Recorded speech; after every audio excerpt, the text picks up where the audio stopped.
میری شادی اپنی برادری میں کتیانہ والوں میں ہوئی ہے، وہ دور اور تھا نا. اور ماں باپ کو خود بھی تو سمجھنا چاہیے نا، اب یہ جوان ہو گئے تو ان کے جذبات کیا ہوں گے. ماں باپ کو خود بھی تو سمجھنا چاہیے نا، اب یہ جوان ہو گئے تو ان کے جذبات کیا ہوں گے. میرا نام عمران سمرو. میرا حضرت صاحب سے یہ سوال ہے کہ کچھ ایسے فیملیاں ہیں اور گھر ہیں جہاں بچوں اور بچوں کی شادیاں نہیں ہوتی اور جہاں گھر والے ہی ریکارڈ بن رہے ہوتے ہیں، جہاں نہیں کروا رہے ہوتے، تو ان کے لیے کیا حکم ہے؟ ان کو کیا کرنا چاہیے، بچوں کو اور بچیوں کو؟ ان بچے جوان ہو جاتے ہیں پھر بھی وہ شادیاں نہیں کرواتے، یہ میں سمجھ پایا ہوں. تو ان کو ایسا کرنا نہیں چاہیے، اور یہ اپنے لیے بہت بڑا رسک بھی لے رہے ہیں کہ پھر یہ کہ بعض اوقات پھر نہ ہونے کے کام بھی ہوتے ہیں ایسے موقع پر. تو جب بچے جوان ہو جائیں، شادی کے لائق ہو جائیں، گھر سنبھالنے کے قابل ہو جائیں، تو اب یہ کہ ان کو دیر نہیں کرنی چاہیے، وہ شادیاں کروا دینی چاہیے. اس کی تاکید ہے. صلو علی الحبیب صلی اللہ علی محمد. آپ نے کچھ عرصے پہلے اس طرح مشورہ دیا تھا کہ اب وہ لڑکا لڑکی بیٹا بیٹی کیا کرے، ان کو کس طرح کہیں گھر والوں کو کہ ہمیں مطلب کہ شادی کرنی ہے یا ہماری شادی کروا دی جائے. تو آپ نے کچھ عرصے پہلے اسی طرح کے ایک سوال کے جواب میں مشورہ دیا تھا کہ اب وہ دیکھے چچا ہے یا وہاں کوئی خالہ ہے، ایسا کوئی فرد ہے خاندان کے اندر، تو ان کے ذریعے اپنے والدین پر انفرادی کوشش یہ کروائیں کہ یار آپ ذرا توجہ دیں یہ ان کی شادی، تاکہ کم از کم یہ کہ اگر توجہ نہیں ہے تو ماں باپ کے کانوں میں بات جائے تو صحیح کہ ان کی کروانی ہے.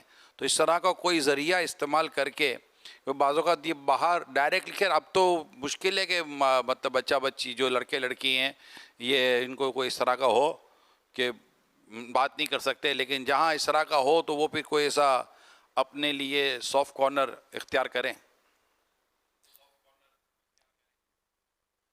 اس میں بھی دشواری ہے اصل. ماں باپ کو کہنا آسان ہے، خاندان والوں کو کہنا دشوار. خاندان والوں کو کہیں گے تو بات باہر آئے گی، ان کے ماں باپ کو پتہ چلے گا کہ اچھا یہ خاندان والوں کو بول رہا ہے، ہم کو بدنام کر رہا ہے کہ ہماری شادی نہیں کرواتے، ہم پر ظلم کر رہے ہیں وغیرہ. تو یوں ہو سکتا ہے کہ کشیدگی پیدا ہو.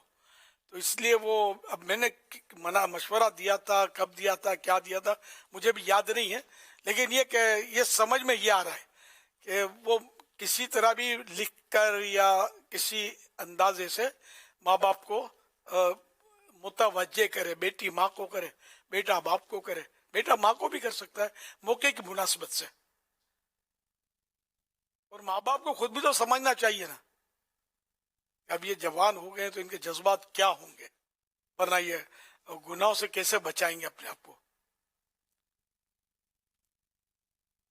بہرحال جو بھی مجھے سن رہے ہیں، اگر اولاد شادی کے لائق ہے تو ان کو فارغ کر دیں شادیاں کروا کر. مگر رکاوٹ جو بنتی ہے نا، اس میں بعض صورتیں رکاوٹ کی ہوتی ہیں کہ یا تو یہ کہ ان کو دھوم دھام کرنی ہوتی ہے، اور دھوم دھام کرنے کے لیے پیسے چاہیے تو وہ نہیں ہوتے، قرضہ بھی بعض اوقات نہیں ملتا، تو اب کریں کیا. تو یوں اس وجہ سے رکتے ہیں. یا یہ کہ بعضوں کا ایسا ہوتا ہے کہ یہ اپنی برادری کے باہر جانے کا ان کے یہاں کوئی رواج نہیں ہوتا. ان کا قانون ہوتا ہے برادری کے باہر اگر شادی کی نا تو ساری برادری اس کا بائیکاٹ کرتی. طرح طرح کی مطلب بالکل یہ غلط سوچیں اور رواج ہیں. شادی میں برادری شرط نہیں ہے. برادری ہو تو اچھا ہے کہ ایک دوسرے کے رسم و رواج سمجھتے ہیں، انکوائری قدرے بہتر اور آسان ہوتی ہے وغیرہ. لیکن یہ کہ اگر کوئی صورت سیرت اچھی ہے اور برادری سے باہر ہے، تو ایمان مطلب مسلمان ہے اور اچھا مسلمان گھرانہ ہے تو کر دینی چاہیے. اب تو ہو رہی ہیں برادریوں کے باہر شادیاں، پہلے کے مقابلے میں اب زیادہ ہو رہی ہیں. دعوت اسلامی کے ماحول میں نے خود نوٹ کیا ہے کہ باہر برادریوں کے شادیاں کر رہے ہیں. پہلے ایسا نہیں تھا، بلکہ جیسے ہم میمن ہیں نا، تو ہم کو مجھے تو پتا ہے نا کہ میمن قوم میں جیسے ہم کتیانہ میمن کے ہیں، تو ہم لوگ کتیانہ برادری سے باہر نکلنا ہم کو پسند نہیں ہے. اپنی برادری میں ہو، چاہے چور چپاٹیا ہو، لچا لفنگا ہو کتیانے کا، وہ بھلے تیسرے دن طلاق کا پرچہ دے دے، ہو کتیانے میں. اسی طرح بانٹوے والے، حاجی عمران بانٹوے والے ہیں، یہ بانٹوے سے باہر نکلنا پسند نہیں کریں گے. یہ خاندانوں میں پہلے زیادہ تھا.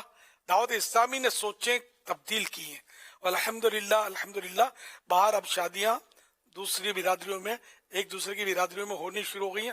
یعنی جہاں دعوت اسلامی نے بہت سارے اچھے کام کیے ان میں ایک اچھا کام یہ بھی ہے میرے مطلب سوچ کے مطابق کہ اب یہ کہ تھوڑا میں نے کہ تنگ نظری میں وسعت پیدا ہوئی ہے, وسعت نظری بھی کچھ پیدا ہوئی ہے الحمدللہ. حاجی عبید رضا کی شادی جو ہوئی تھی صلو علی الحبیب وہ صلی اللہ علی محمد وہی باٹوا میں تھی.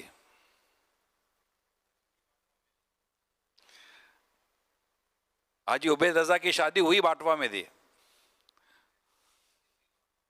جی ہاں, حاجی عبید رضا کی شادی ہم نے باٹوا والوں میں کی تھی. بالکل صحیح ہے. حالانکہ ہمارے برادری سے یہ عجیب واقعہ ہوا لیکن بہرحال ہوا.